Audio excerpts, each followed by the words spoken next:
dilalka loo geysto Soomaalida ku nool waddankan Koonfur Afrika ayaa sii ziyaaday tan iyo markii lagu galay bisha barakeysan ee Ramadaan iyadoo marmar ka dambeysay ay sii kordhayaan weerarada ay la kulmaan ganacsatada Soomaalida ay ka xamaasho waddankan Koonfur Afrika.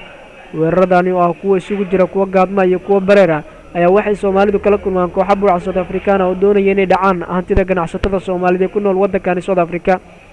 maanta boqday qaar ka mid ah deegaanada ay ku badan yihiin ganacsatada Soomaalida isla markaana deegaanada ugu badan ee lagu dilo Soomaalida ayaa qaar ka mid ah ganacsatada waxay TV-ga Royal ugu warameen heerka ay leeyihiin dhibaatooyinka soo gaaray xilliga ay ku guda jiraan ganacsigooda. waxaan ku noolahay magaalada Cape Town gaar ahaan waddanka South Africa gaar ahaan magaalada Cape Town waxaan ka mid ahay ganacsatada ku nool dalkan Koonfur Afrika. runtii waxaan la kulannaa dhibaatooyin fara badan khaasatan bishan Ramadaan dilka aad ayuu usii fatay oo aad usii batay ugu yaraan hadda waxaa la dilay 10 dhalinyaro oo Soomaali ah lagu dilay. waxaan nahay ganacsato iska xoogsato oo ka shaqaysato sida hadda arkay sidoo kale dukaamadan aad buu usii badanaya dilalka bulshada waddanka Soomaaliya. runtii waxaa geysanayo qolo qowleysata ah oo burcad Koonfur Afrika geysanayo sababtoo ah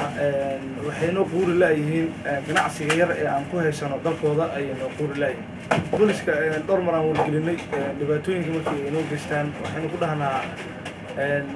burcadan na dhacdo dhibaatooyin ay noo geystaan markasto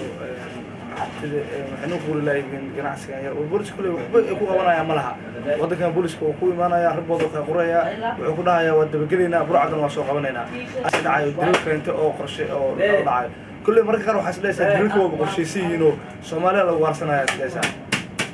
والله ولا ما سنتر كارو بقشة أنا صوب وقتي مانتا ولا المفر عند وقت ذلك الصومالي دمشق واسكت بدن تاي وقت فرق بدن قمنا ما قرتي الصومالي أنا وده كان قرآن صومالي دكنا كبتون ودي أن كهذا إنه يكون لوكيشن هذا وحنا كل شيء ولا وقت أجي فرق بدن قمنا ما قرتي الصوت كان كمل وما قرتي والله ولا اللي هذا هو اللي أنا خلاه يبون بقبنا صومالي ده والد ولا عندنا وحنا قواتنا قال ولا والله هذا مقياس كذا لكن دي وقياس يعني كلها طبعا لا شيء الصومالي إن الدين بشين كل هذا مرة يعني إحنا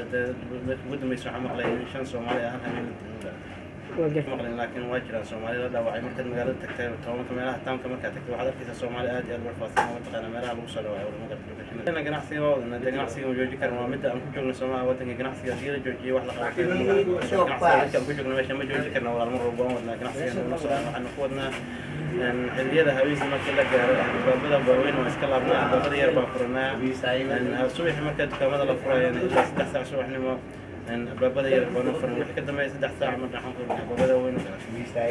intii lagu guda jiray bisha barakeysan ee Ramadaan ayaa waxa la joogtay ilaa 9 muwaadin oo Soomaaliya kuwa la dilay xilli ay ku guda jireen howlooda ganacsiyada dhaawacan inta uu ka sii badan yahay. ma jirto cid wax ka qabatay dhibaatooyinka loo geysto ganacsatada Soomaalida ay ku nool waddankan South Africa.